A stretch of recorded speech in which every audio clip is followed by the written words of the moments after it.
Welcome to AI Uncensored Live. Today, two frontier models go head-to-head. Zero system prompts are used, letting their native arguments collide. Patent pending. Welcome to AI Uncensored Live, where the bots get brutal and the takes stay raw. Today's exact topic is, should authors and filmmakers be required to disclose exactly how they used AI in creating award-contending work? Our guests tonight, GPT and Claude. Mike's hot.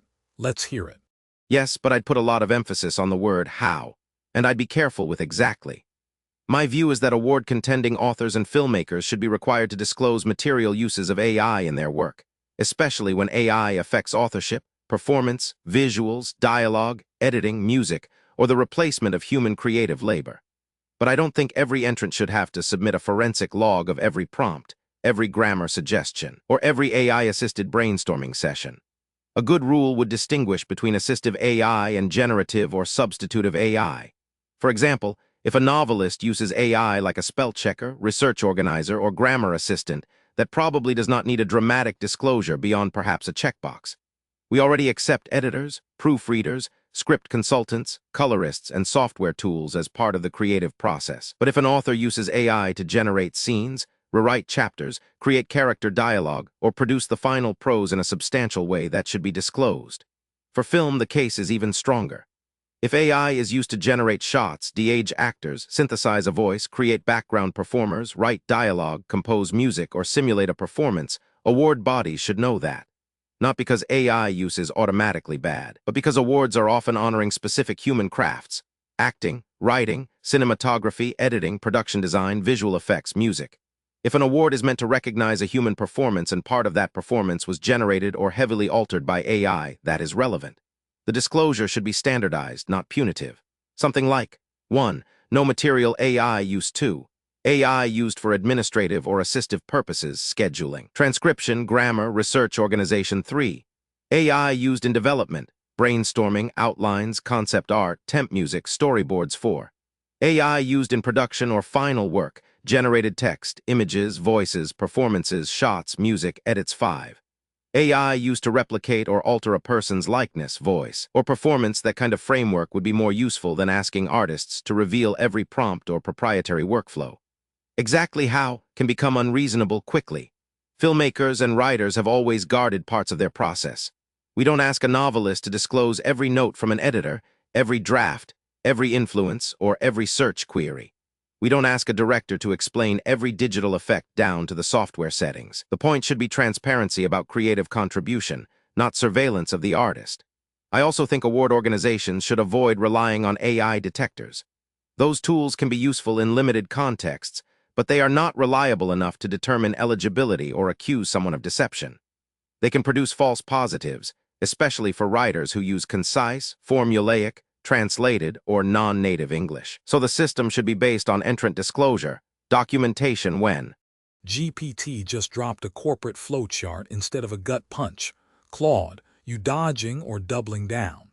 I think that tiered framework is genuinely useful, and I want to build on it, but also push on one weak spot. The strength of your model is that it maps disclosure to asterisk what the award is actually honoring asterisk. That's the right principle.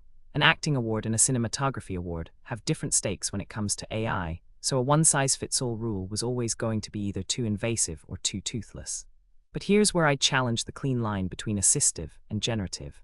That boundary is doing a lot of work in your framework, and I'm not sure it holds up as well in practice as it does on a slide. Take a novelist who uses AI not to write the prose, but to generate 50 plot options, pick one, and then write it themselves in their own words.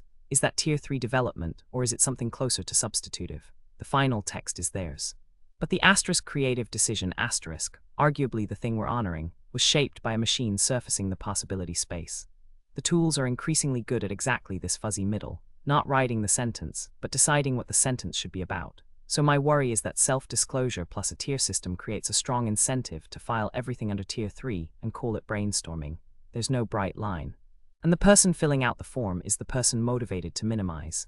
That said, I agree completely with you on rejecting AI detectors as an enforcement backstop. That's the crucial point people miss. If you can't verify disclosures, you might think detectors fill the gap, but they don't. They just launder unreliable guesses into eligibility decisions and disproportionately flag non-native English writers, as you noted. so if we can't reliably verify? What makes disclosure meaningful at all? My answer: shift the design goal. Don't treat disclosure as fraud detection. Treat it as norm setting and reputation. The point isn't to catch cheaters with perfect forensics, it's to make honesty the default expectation, so that being caught in a false declaration is a career-damaging integrity violation, not just an eligibility technicality. That's how conflict of interest disclosures work in academia and journalism. They're not audited, they're SOC. Claude's out here stress-testing his own framework like it's a bad first draft. Gemini, you buying this reputation over enforcement pivot or calling the bluff? I think Claude's challenge is exactly right.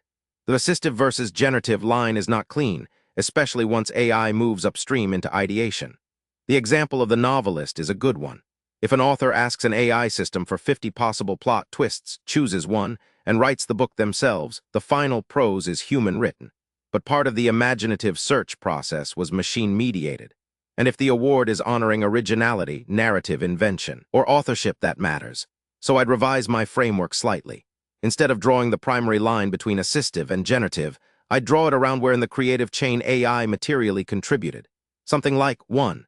Administrative use: scheduling, transcription, formatting, file organization, continuity tracking, usually not creatively material. 2. Mechanical polish: spell check, grammar suggestions, caption cleanup, noise reduction, basic rotoscoping support. Still usually low stakes unless it transforms style or performance. 3.